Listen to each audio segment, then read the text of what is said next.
Au Guide de l'auto cette semaine, deux berlines compactes s'affrontent. Deux succès de vente à la grandeur du pays, mais particulièrement au Québec. D'un côté, la Honda Civic, qui a été revue complètement l'année dernière, et de l'autre, la Hyundai Elantra, toute nouvelle depuis quelques mois.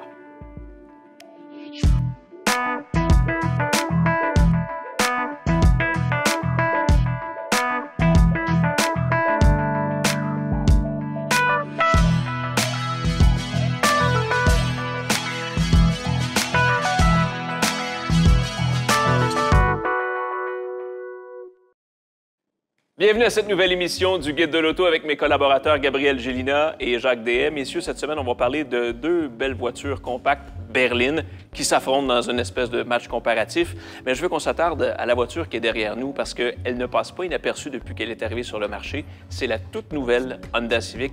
Honnêtement, je la trouve très belle. Qu'est-ce que vous en pensez? C'est le modèle de 10e génération déjà de la Honda Civic. Il faut dire qu'avec ce modèle-là, on peut dire véritablement que Honda corrige le tir parce que le modèle de 9e génération qui était arrivé en 2012 était de qualité plutôt inégale. Et dès l'année suivante, ils ont fait plusieurs changements, apporté plusieurs changements déjà à la voiture. Mais dans ce cas-ci, on a affaire à une voiture qui est élaborée sur une toute nouvelle plateforme avec une nouvelle suspension arrière multibras, de nouveaux moteurs 4 cylindres, dont un moteur turbo-compressé. Et côté look, je pense que c'est nettement plus réussi aussi que le modèle précédent. Jacques, qu'est-ce que tu en penses de cette nouvelle Civic? La Honda Civic, c'est une voiture qui dominait son marché.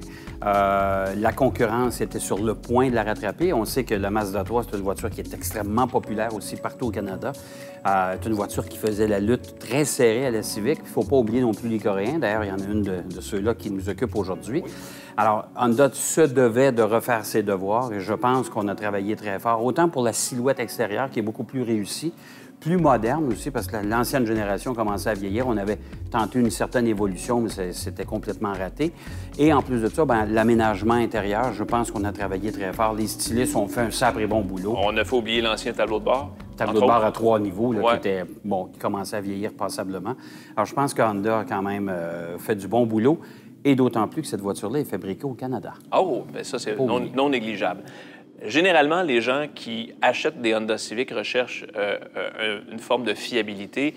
Elle nous l'a démontré et prouvé dans les éditions antérieures, excepté que là, cette année, tu en as glissé un mot, on est arrivé avec un nouveau moteur turbo et dès sa sortie, on a eu des pépins. Est-ce qu'on a corrigé le tir? En fait, on a eu des pépins pour la Honda Civic de la sortie. C'était pas nécessairement avec le moteur turbo, c'était avec le nouveau moteur 4 cylindres 2 litres, moteur atmosphérique. Mais dans le cas du moteur turbo, c'est véritablement un peu une première, si on veut, pour Honda. Il faut dire que ce motoriste-là n'a pas beaucoup d'expérience, justement, avec les moteurs turbo-compressés. Auparavant, on avait droit à une génération précédente, le RDX, avait un moteur 4 cylindres turbo. Oui. Mais à l'heure actuelle, si je ne m'abuse, dans le line-up ou dans les modèles Honda Acura, la seule autre voiture qui a un moteur turbo, c'est la nouvelle NSX. Oui, c'est vrai. Alors, Honda n'est pas un constructeur qui a beaucoup d'expertise dans les moteurs turbo-compressés. Donc, de ce côté-là, ça va être intéressant de voir ce que ça va donner. Une chose est certaine, par contre, pour ce qui est des performances, c'est quand même 174 chevaux à partir d'un moteur de 1,5 litres. C'est assez réussi.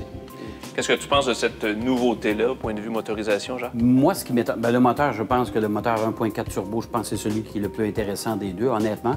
Je pense que la tendance est lourde actuellement. Les moteurs, le turbo-compresseur est présent pratiquement partout, chez tous les concurrents. Alors, je pense que Honda se devait de plonger dans ce segment-là. Et ce qui est d'autant plus aussi étonnant, c'est que Honda a résisté longtemps, mais on a aussi les applications de la fameuse boîte automatique traditionnelle remplacée par la CVT. Alors, la boîte de vitesse automatique à rapport continuellement variable. Honda aussi a plongé dans ce nouveau type de boîte. Et puis, je pense qu'ils font un bon boulot parce que j'ai toujours eu une certaine réticence. Ça m'a toujours un peu horripilé ou irrité, ces fameuses boîtes CVT. Mais dans le cas de la Honda, je pense qu'on a fait du bon travail et on ne se rend pas compte qu'on a une boîte CVT, justement. On compare bien sûr la Honda Civic avec l'autre voiture qu'on va vous présenter, évidemment, en piste dans quelques instants, la Hyundai Elantra. Celle-ci, en termes de coffre arrière, c'est un petit peu plus volumineux. Corrigez-moi si je me trompe, mais il me semble que on a quand même, pour une berline compacte, un bel espace de chargement. Oui. C'est toujours l'ouverture, cependant, il faut faire attention. Vous avez des très gros objets, étant donné la coupe générale du véhicule, avec une lunette arrière très inclinée, ça vient nous limiter sur la grandeur de l'ouverture du coffre. Alors, si vous arrivez avec une grosse glacière, c'est possible que vous ayez à travailler un petit peu pour la mettre dans le coffre. Et la Civic est disponible en modèle coupé. On sait que ça représente quand même une plus petite part de marché dans les ventes colossales à grandeur du pays. Mais maintenant, 5 portes, on peut l'avoir aussi à Hayon. C'est vrai. Ouais. Du côté de l'Elantra, on ne l'a pas du côté de la coupée. Est-ce que ça aussi, ça pourrait forcer la main du constructeur coréen?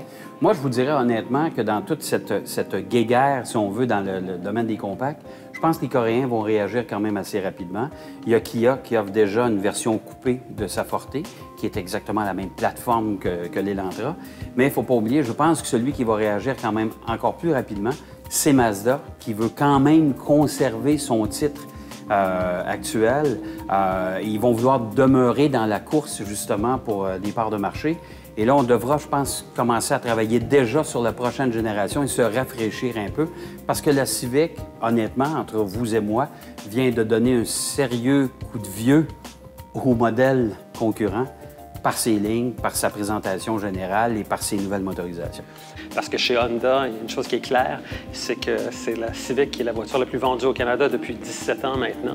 Il n'y a personne chez Honda qui veut échapper le ballon et être pointé du doigt comme étant le responsable d'avoir perdu ce titre-là par rapport à, par exemple, la Hyundai Elantra, qui est au deuxième rang. On va aller voir ce qui se passe du côté de la piste maintenant avec la Hyundai Elantra.